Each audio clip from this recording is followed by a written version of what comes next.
Previously on CSIS 2470. So now let's turn this back on, for that only happens when he actually eats the donut. And so he's got to go all the way to the top of the screen, turn, move, and eat. And there we go. But now we got a really big problem.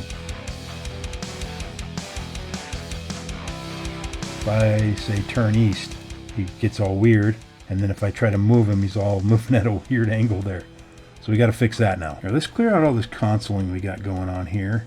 So we can clean that up. Now this is simple enough. All we have to do is remove the event listeners when the game is over, right? And there's, not surprisingly, a function called remove event listener. So if we look at our add listeners right here, the function for removing them is identical, right? So we make one that we want to call remove listeners, and then we just say remove event listeners.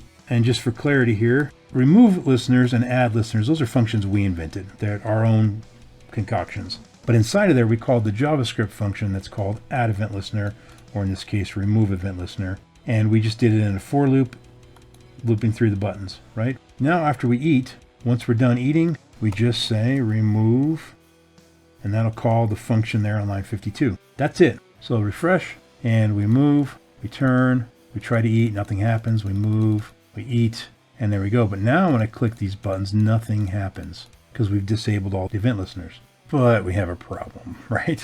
We want this button to work still, right? We want that to reset everything. So we got to make that one to where it can still work. So let's get it functioning first, and then we'll worry about preventing it from getting disabled. So really all we need to do here on line 18, this is our operate robot. This is the event, the click event, just initialize game, right?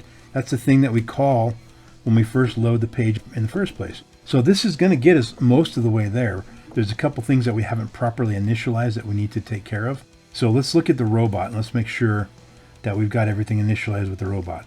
We got his top and his left properly set, and we need to set his left here to robot left. So now that'll put him in the right position. We have him pointing north.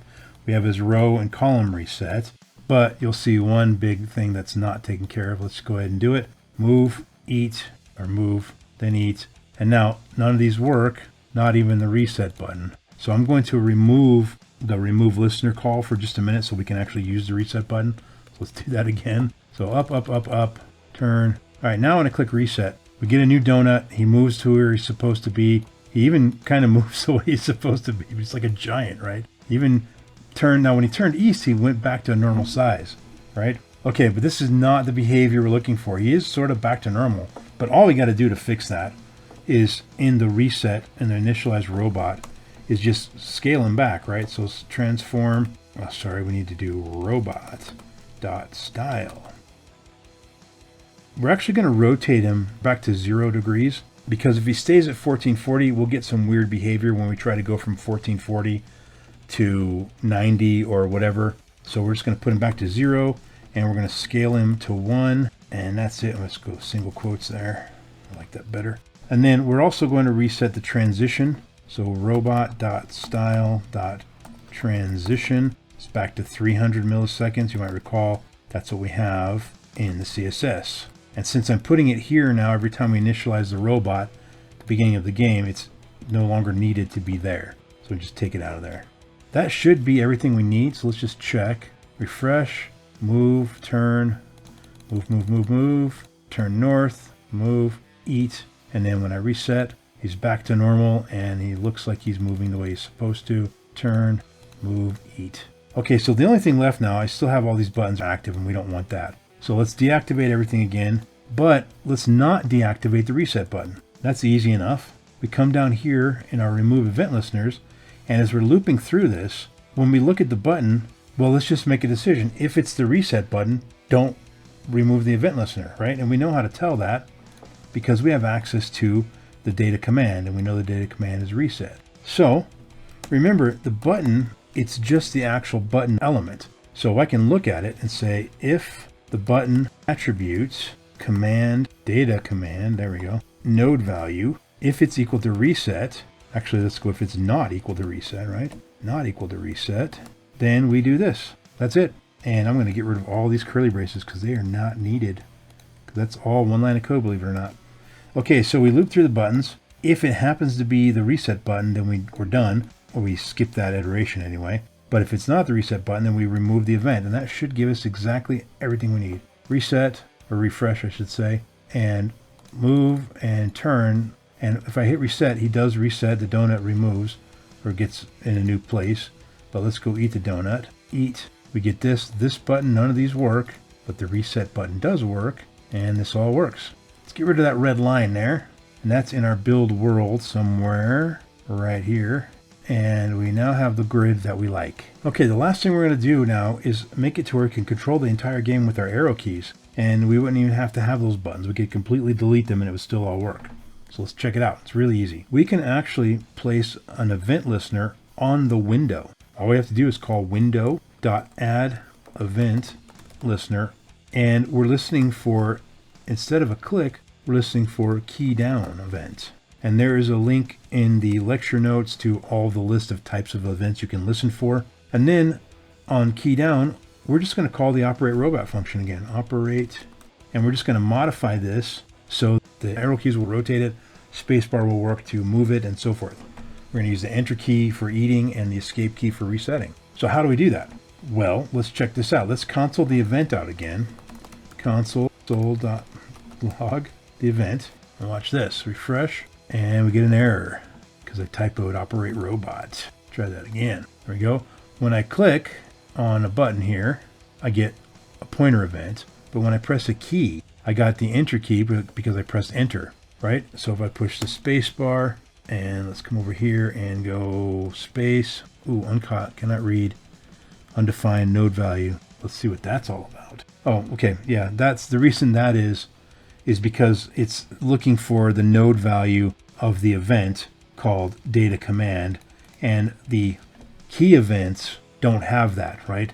Only the click events. In other words, these buttons here have this data command, but the keys, their events don't have that data command in the attributes. So that's why we're getting that error. That's going to be fine because we're going to take care of that in just a minute. Hopefully that makes sense. Otherwise, though, you can see what's going on here. In fact, let's just comment all this out for just a moment, refresh it. And then when I push the space bar, you can see I got a keyboard event. And when I drop down here, the code is space. But look, when I hit, say, enter, when I drop down, the code is enter. I wonder what's going to happen when I push the L key. Drop that down, the code, key L. How about an up arrow? And the code is arrow up. The escape key, I hit that, and you can see that the code is escape. Okay, well this is simple enough. All I really need is the event.code in the case of a key press. So in other words, if it's a key press, I want to, let's comment this back, uncomment this. If it's a key press, I want to go e.code and switch on that. If it's a click, then I want to do this thing we've been doing. Okay, well, how can I tell if it's a click or a key? Well, again, you can look here and you can see the type right here is key down. Okay, let's go refresh it and let's do a click. And when I look down, you'll see that the type is a click. So the event object tells you what kind of an event it was. So easy. If e.type is equal to key down, then we're going to say that command is equal to e code, right? And remember, sorry to have to keep commenting this out, I don't want to get the errors. And we'll even get rid of this for a minute. So when I do a key, I just press the space bar. Remember, when I look at it, it's telling me that the code is space, all right? So what I'm doing here is I'm going to set command equal to space or up arrow or down arrow, whatever key I pressed, right? Unless it was a click. Then if it was a click, we're going to do set command equal to this, right? So we'll do else if e.type is equal to click, then command equals that. And now we're just going to do the let command here. Get rid of all this. So we declare a variable called command on line 15. Something triggered this function. It was either a key down or it was a click, right? So if it was a key down, we're going to set this variable command equal to the code of that key press, which will be the word space or the letter key L or key Z or key whatever, or it'll be the word enter if we pressed enter or whatever. But if it wasn't a key down, we're going to say, oh, was it a click?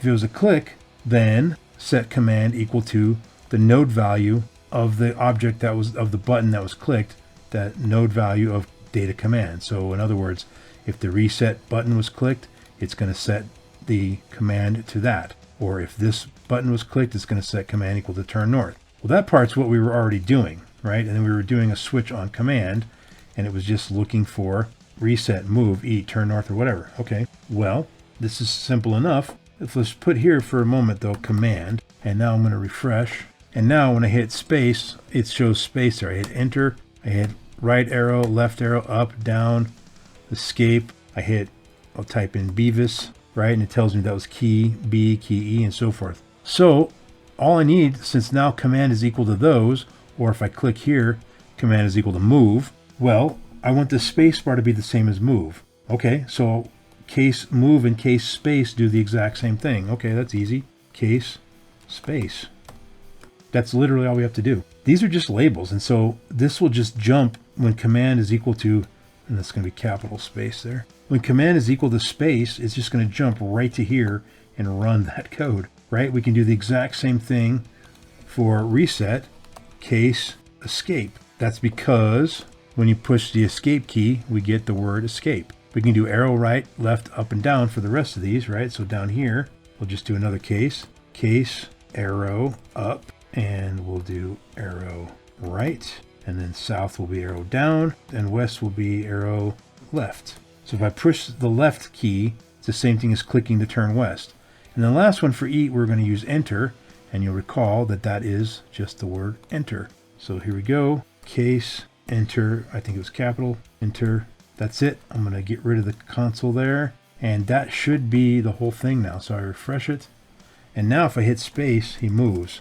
I turn right with my right arrow key, I hit enter, he eats, and I hit escape and he resets. I can turn, move, turn, enter, escape. Let's do one more. Let's turn to the right, move past it, turn up, turn left, turn up, turn down, enter. There we go. That's it, the whole program. And it's not that much code, and it took us a while to get there. But hopefully as you went along, and again, you're going to have this code to download and play with yourself if you want to, but hopefully you'll see it was just barely 100 lines of code, not much at all.